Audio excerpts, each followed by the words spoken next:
So let's see this object in action, shall we? I'm talking a lot about objects and classes. I'm using them without explaining them.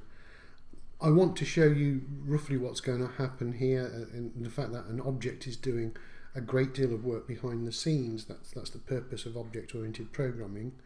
Is that you're going to set up a data type which knows what to do with itself, how to handle itself, and in this case, this data type knows what a web address, a URL should look like, and if it doesn't look like that, then it's not going to accept it.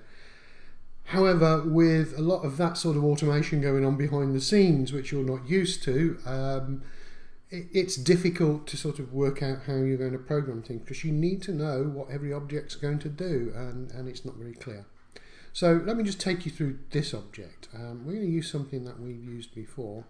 We're going to print the messages down here. I've already said that the e.print stack trace is going to give us a load of messages down here. It's going to tell us what's happening. It's not very useful, but it is going to show us that we've got a problem. Maybe a little bit more of a useful thing is if we know what a malformed URL exception is, if we use the log service that we used before. So if I do a log.d and have a, there we go, there's a really technical term, whoops, I've made a mistake, and I'm going to type it in. I'm not going to put in a string in quotes, because I know I've got my string sitting here. In fact, let's just use this. Let's just copy this and paste it in there. Okay. So what that's going to say in my debugging area down here, it's going to say whoops, and then it's going to give me the string that I can look at. Then it's going to print out what we call a stack trace, so I can help sort of figure out what's going on with my program. A little bit complicated at the moment, but a very useful facility.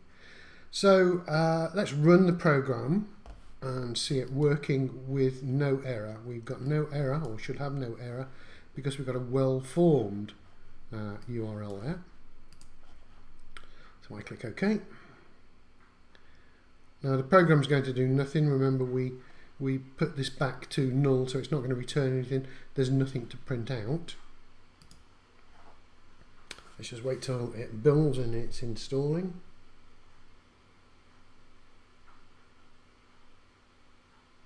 It would be nice if I could sort of edit these videos, take out these long gaps, or stop waffling. However, if I start editing videos, that's going to probably double the amount of time, and I would not get to the end of a series, so sorry about that. So here we go, here's my program. If I press the button, it's passing nothing at all back, null, and we see it there. We've got no error messages. It's perfectly happy. I stop the program. If I make a mistake, there we go, made a mistake, I've dropped the P off HTTP.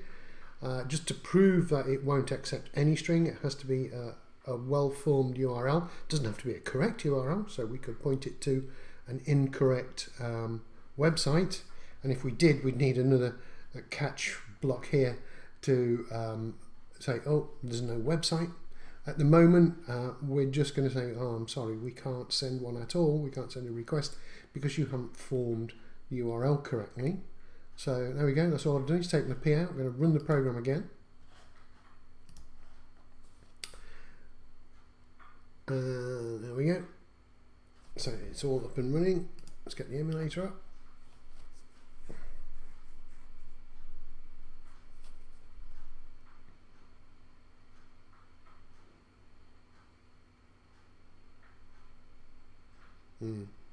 These take a long time.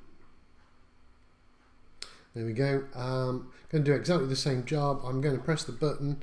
I'm expecting null here because that's what's being returned when the program ends, but I'm going to expect some information from these two lines here. So I press the button and there we go. So let's take a look at what we've got in the error messages or the system. There's my message, whoops, and it's showing me, as I've asked for it, the string. So I've got a visual clue as to what's happening.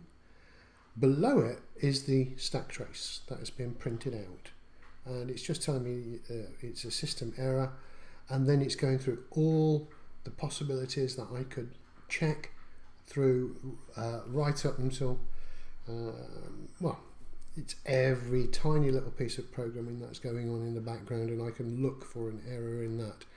Very useful for Android programmers with a lot of experience. They would use this constantly to find out problems. However, if you're new to Android, then I think the stack trace isn't going to help you very much. It would be better if you could probably just put a log message in there just to help you out. So that is a useful method there of using the log to print out messages which mean something to you and not something to the machine or some sort of strange person who can understand all of that. Right, let's stop the program. So, stopped. So we've done all of this. We still have a lot of work to do. We're only just sort of putting or typing the phone number.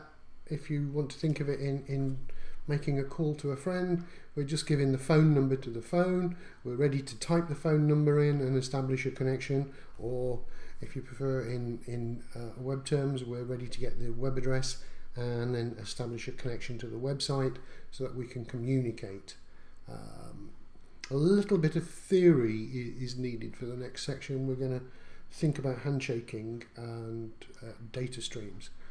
So I'll move on to that one in just a second.